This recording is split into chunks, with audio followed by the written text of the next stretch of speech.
রাজনৈতিক দল হিসেবে এনসিপির উপরে সন্ত্রাসী হামলা হয়েছে, অনেকে রক্তাক্ত হয়েছে। আপনারা দেখেছেন আমাদের একটা ছোট্ট ভাই, তার হয়তো এখন অপারেশন চলছে, সে তার চোখ হারিয়েছে। আমরা এনসিপি ওইটুকু মনে করি যে হয়তো আমাদের আত্মপ্রকাশের মাত্র 1 বছর হতে পারে, হয়তো ওই 50 বছরের বড় রাজনৈতিক দলদের মতো এখনো আমাদের সংগঠনের বিস্তৃতি না ঘটতে পারে, কিন্তু আমরা ওইটুকু মনোবল রাখি যে আমাদের যদি 100 জন থাকে আর অপরাধীরা যদি 1000 জন থাকে, আমাদের ইনশাআল্লাহ ওই মনোবলটুকু আছে। অপরাধী 1000 জন হলেও তাদেরকে আমরা প্রতিহত করবো ইনশাআল্লাহ।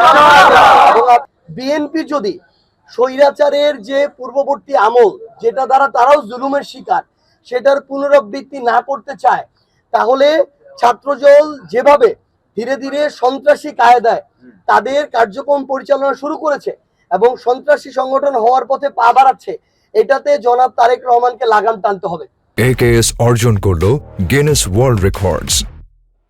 AKS আমরা মনে করি তিনি যদি বেগম খালেদা জিয়ার ওই কথাটা মনে রাখেন যে ছাত্র দলে ছাত্রদেরকে চাই, কোনো টোকাই সন্ত্রাসীকে চাই না, এই কথাটুকু মনে রাখলেই আমরা মনে করি যে এটা বিএনপির জন্য ভালো, বাকি সবার জন্য ভালো।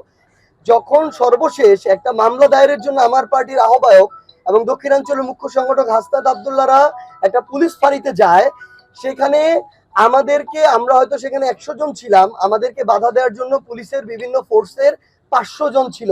আমরা প্রশাসনকে আহ্বান করি, দয়া করে আপনারা আপনাদের পেশাদারিত্বটা আর বিক্রি করে দিয়েন না।